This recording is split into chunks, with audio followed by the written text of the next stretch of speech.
Hello, everyone, and welcome to the 1 Minute Fluent English podcast. I'm your host, Jake. And I'm Sarah. It feels great to finally be hosting together, Jake. Our listeners might notice there are two of us now. That's right. Twice the fun, right? So, Sarah, are you a dog person or a cat person? Oh, definitely a dog person. Why do you ask?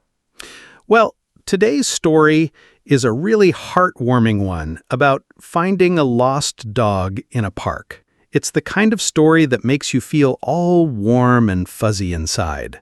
Oh, I love those. So what happens? Does the hero of our story get to keep the cute dog? Not exactly.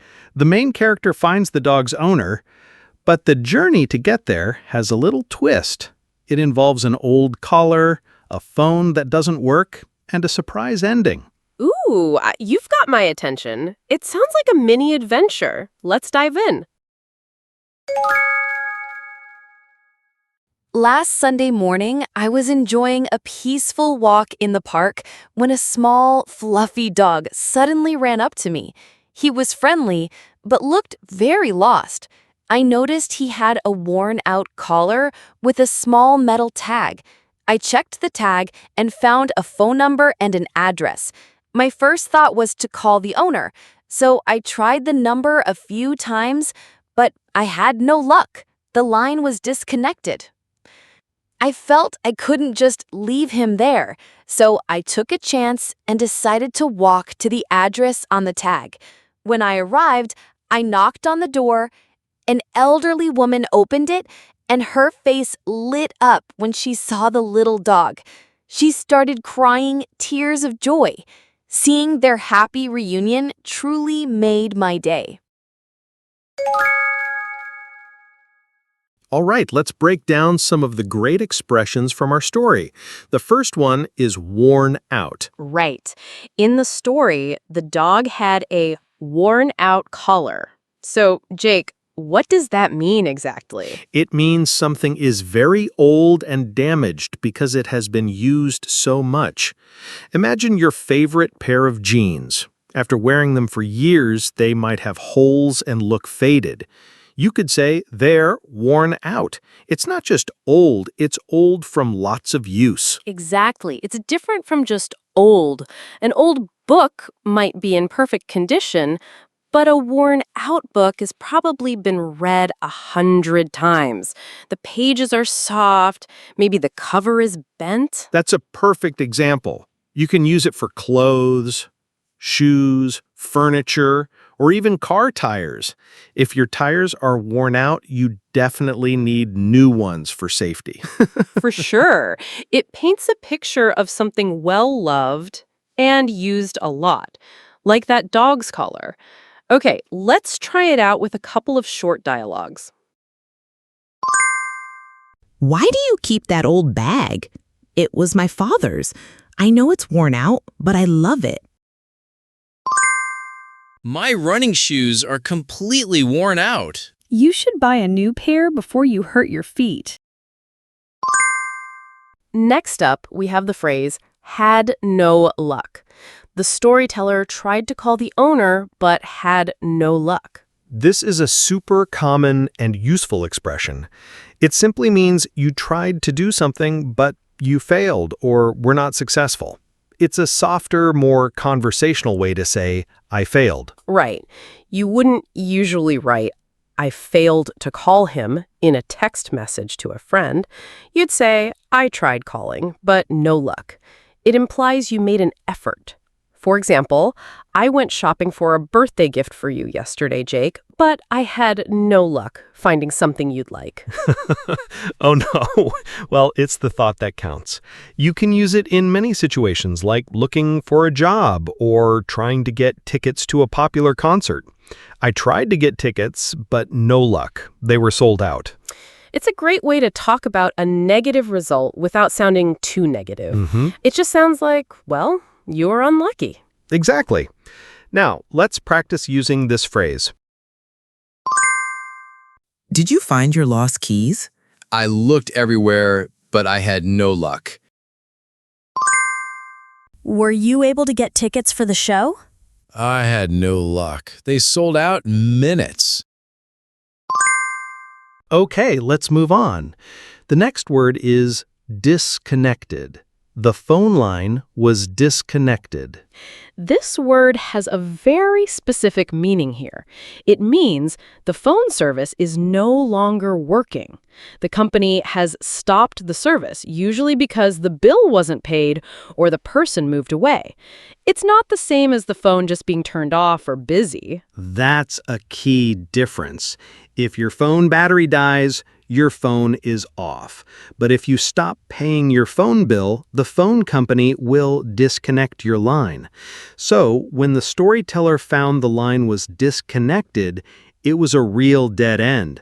No way to contact the owner by phone. Exactly. You can also use it for other services. For instance, the electricity was disconnected because we forgot to pay the bill. It sounds a bit serious, doesn't it? It does. It means the connection is completely cut. So in the story, this is the moment the main character has to think of a new plan. Right. A simple word that creates a turning point in the story. Now, let's do some practice. I can't call Maria.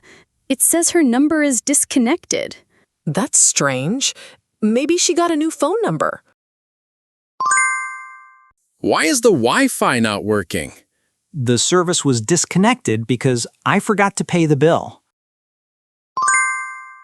Our fourth expression is took a chance. Instead of giving up, the storyteller took a chance and went to the address. This is a great one. It means to do something risky, where you don't know what the result will be. You're hoping for a good outcome, but you know it might not work out. It's like taking a risk. Exactly. In the story, going to a stranger's house could have been a waste of time, or maybe the people there wouldn't be friendly. But she did it anyway, hoping for the best. It's like when you apply for a job you think you might not get. You're taking a chance. Or asking someone out on a date. You're definitely taking a chance then. You're hoping they say yes, but they might say no. So it shows courage and hope. The opposite might be playing it safe. Perfect contrast. If you always play it safe, you never take a chance. But sometimes taking a chance leads to wonderful things, like in our story today. It sure did. Let's practice this hopeful expression. I'm not sure if I should enter the contest. You should take a chance. You never know what will happen. This recipe looks really difficult to make. Let's take a chance and try it for dinner tonight. Okay, we're on to our fifth expression, face lit up. When the elderly woman saw her dog, her face lit up. I love this expression. It's so visual. It means someone suddenly looks very happy and excited. Imagine turning on a light in a dark room. That's what happens to their face. Their eyes get brighter, they smile widely. It's a beautiful thing to see. Absolutely. It's not just happy, it's a sudden burst of happiness. You can see it when a child opens a perfect birthday present. Their face just lights up. You wouldn't say his face lit up if he was just feeling calm and peaceful. It's for a moment of sudden, visible joy. That's a great point. It's about the change. For example, she looked tired, but when she saw her friends, her face lit up.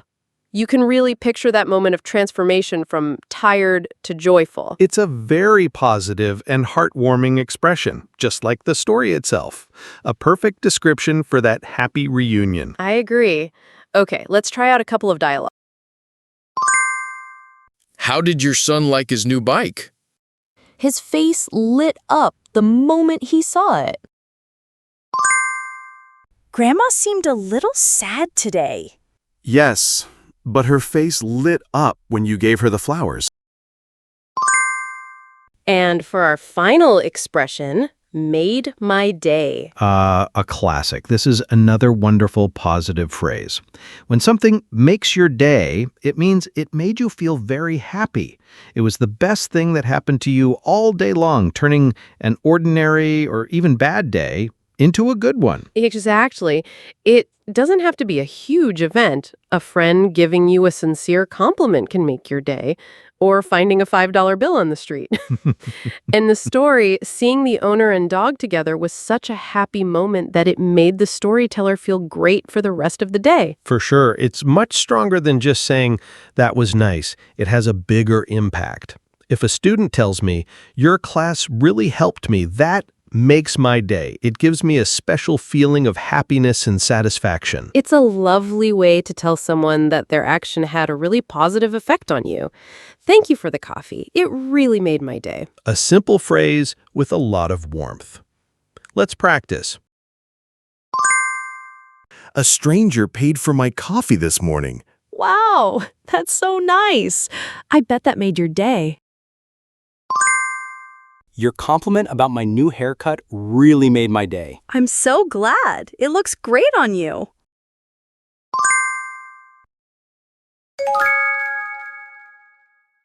Okay, now it's time to practice your speaking. We're going to do some shadowing with the story you just heard. This is a great way to improve your pronunciation and fluency. That's right. You'll hear the story again. The first time, you'll have the text on the screen. Just listen to the narrator's voice and try to speak at the same time, like a shadow. Then, we'll play it a second time without the text. It might be a little harder, but just focus on the sounds and the rhythm. Don't worry about perfection. Ready? Let's begin. Last Sunday morning, I was enjoying a peaceful walk in the park when a small, fluffy dog suddenly ran up to me. He was friendly, but looked very lost. I noticed he had a worn-out collar with a small metal tag. I checked the tag and found a phone number and an address. My first thought was to call the owner, so I tried the number a few times, but I had no luck. The line was disconnected. I felt I couldn't just leave him there, so I took a chance and decided to walk to the address on the tag. When I arrived, I knocked on the door. An elderly woman opened it, and her face lit up when she saw the little dog. She started crying tears of joy. Seeing their happy reunion truly made my day. Last Sunday morning, I was enjoying a peaceful walk in the park when a small, fluffy dog suddenly ran up to me. He was friendly, but looked very lost. I noticed he had a worn-out collar with a small metal tag. I checked the tag and found a phone number and an address. My first thought was to call the owner, so I tried the number a few times, but I had no luck. The line was disconnected. I felt I couldn't just leave him there, so I took a chance and decided to walk to the address on the tag. When I arrived, I knocked on the door. An elderly woman opened it, and her face lit up when she saw the little dog. She started crying tears of joy. Seeing their happy reunion truly made my day. Great job, everyone. That was some excellent practice. It's amazing how a simple story can teach us so many useful expressions. I totally agree. We learned about how to describe something as worn out, what to say when you've had no luck, and that wonderful image of a face lit up with joy. And my favorites, took a chance and made my day. Taking a chance can lead to a moment that makes your day. I think there's a good life lesson in there. For sure. Remember, practicing these phrases in your own conversations is the best way to make them stick. Try to use one of them today. Excellent advice.